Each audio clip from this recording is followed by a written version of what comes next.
Hello everyone, आज हम class 6 का चैप्टर साइंस का चैप्टर कंपोनेंट्स ऑफ फूड कर रहे हैं।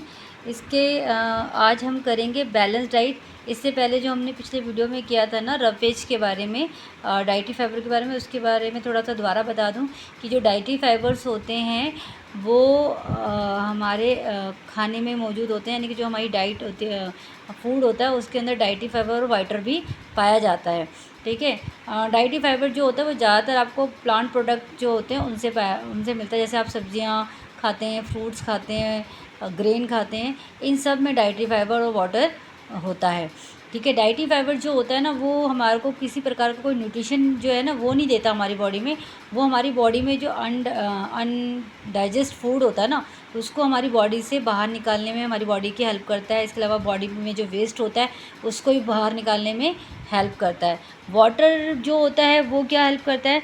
वाटर जो हमने फूड खाया होता है ना उस फूड के जो न्यूट्रिशंस होते हैं उन न्यूट्रिशंस को ऑब्ज़र्व करने में बॉडी की हेल्प करता है। इसके अलावा बॉडी से वेस्ट निकालने में भी मदद करता है, जैसे कि यूरिन हो गया, पसीना हो गया। इसके थ्रू जो होता है हमारी बॉडी से जो वेस्ट होता है वो बाहर निकल के आ जाता है। अब बॉडी के अंदर पानी की जो वो होती है, पूर्ति होती है, वो या तो हम जितनी भी लिक्विड चीज़ें लेते हैं उनसे होती है, या फिर हम जो वेजिटेबल्स वगैरह खाते हैं, फ्रूट्स खाते हैं, उनके थ्रू जो है पानी जो होता है हमारी बॉडी के अंदर चला जाता है। यानी कि any other sources of which provide the water to our body. जितने भी फ्रूट्स और वेजिटेबल होते हैं ना वो हमारी बॉडी को जो है वाटर प्रोवाइड करवाते हैं।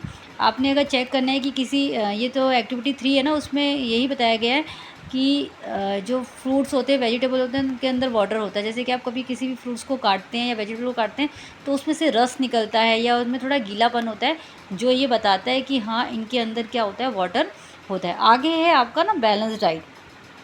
पहले तो डाइट क्या होता है, हम दिन भर में जो खाना खाते हैं ना वही हमारा क्या होता है, डाइट होता है। और इस डाइट में जितने भी न्यूट्रिशंस होते हैं, मिनरल्स होते हैं और विटामिन्स होते हैं वो ना सही मात्रा में मौजूद हों तो वो हमारी बैलेंस डाइट कहलाती है।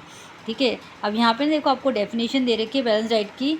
The diet should also contain a good amount of roughage and water such as a diet is called a balance diet. यानी कि हमारी जो बैलेंस डाइट है उसमें सब कुछ होना चाहिए, सभी प्रकार के न्यूट्रिशंस होने चाहिए, रफेज होना चाहिए, वाटर होना चाहिए, और जो न्यूट्रिशंस है ना वो भी एक सही मात्रा में होने चाहिए। तो वही हमारी क्या कहलाती है, बैलेंस डाइट कहलाती है। फिर उसके बाद आपका यहाँ पे है कि भी बैलेंस डाइट हम क्यों लेते हैं। तो बैलेंस डाइट जो होती है उसको लेने से क्या होता है, हमारा जो शरीर होता है, बॉडी जो होती है वो सही तरीके से ग्रोथ करती है और क्या कहते हैं फिज़िकल वर्क कर पाती है सही तरीके से अगर हम बैलेंस डाइट लेते हैं तो। फिर उसके बाद आपका आता है यहाँ पे कि भी eating the right kind of the food is a not a enough. यानी कि भी हम जो खाना खा रहे हैं वो ही काफ़ी नहीं है, जो हम खाना खा रहे हैं वो खाना यानी कि तरीके से कुक होना चाहिए। अच्छे से कुक होने पर क्या होता है, वो खाना जो होता है ईज़िली डाइजेस्ट हो जाता है। और इसके अलावा यानी कि इस तरीके से कुक होना चाहिए कि उसके जो न्यूट्रिशंस होते हैं ना वो सारे ख़त्म नहीं हों। तो कभी कभार ऐसा होता है कि ज़्यादा कुक करने से जो भी हमारी वेजिटेबल्स वगैरह होती है उसके जो न्यूट्रिशंस होते हैं ना वो ख़त्म हो जाते हैं। तो उसको हमें तरीके से वो करना चाहिए जिससे कि उसका जो न्यूट्रिशंस है वो ख़त्म ना हो। इसके अलावा कई सारे जो न्यूट्रिशंस होते हैं ना वो कुकिंग के दौरान जो होते हैं वो ख़त्म हो जाते हैं। जैसे कि आप अभी वेजिटेबल और फ्रूट्स जो होते हैं ना उनको अगर आप काटने के बाद धोते हो तो उसके जो न्यूट्रिशंस ख़त्म हो जाते हैं। जैसे हमें काटने से पहले ही क्या करना चाहिए, इनको धोना चाहिए। और कुछ विटामिन जो होते हैं पकाने के दौरान भी क्या होते हैं, ख़त्म हो जाते हैं। अब यहाँ देखिए यहाँ क्या लिखा हुआ है, may be result the loss of the some vitamins the skins of many vegetables और अ फ्रूट कंटेन। काफ़ी सारे वेजिटेबल्स जो होती हैं ना उनके स्किन में क्या होते हैं, विटामिन्स होते हैं। जब हम उसकी स्किन उतार देते हैं ना उन फ्रूट्स और वेजिटेबल्स की तो काफ़ी सारे जो विटामिन्स हैं ना वो ख़त्म हो जाते हैं छिलका उतारने से। इसके अलावा हम चावल और पल्सेस को कुछ ज़्यादा ही धोते हैं तो भी उसके न्यूट्रिशन जो है वो ख़त्म हो जाते हैं। तो हमें जितना ज़्यादा चावल और पल्सेस को नहीं धोना चाहिए पल्सेस को, जिससे कि उसके न्यूट्रिशंस ख़त्म हो जाएं। We all know that the cooking improves the taste of food and make is easier to, जैसे हमें पता है कि खाने को कुक करने से क्या होता है, उसके टेस्ट में इंक्रीजिंग यानी कि टेस्ट बढ़ जाता है और वो ईजिली क्या हो जाता है, डाइजेस्ट हो जाता है। At the same time cooking also result in the loss of certain nutrition, लेकिन इसके साथ ही क्या होता है कि भी कई सारे जो न्यूट्रिशंस होते हैं ना, वो उनका हमें लॉस हो जाता है कुकिंग करने पर, अगर हम फूड को अच्छे से कुक कर देते हैं तो।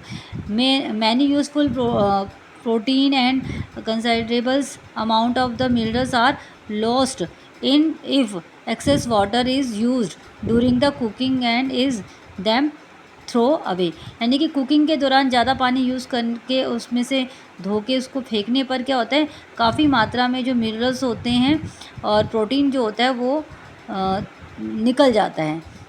विटामिन सी जो होता है उसको, यानी कि अगर आप गर्म करते हैं तो गर्म करने पर विटामिन सी तो पूरा ही डिस्ट्रॉय हो जाता है। विटामिन सी गेट, देखो लिखा भी है यहाँ पे, vitamin C get easy destroy by heating during the cooking, यानी कि कुकिंग के दौरान अगर आप उसको हीट कर देते हैं, गर्म कर देते हो, तो विटामिन सी जो होता है वो ख़त्म हो जाता है।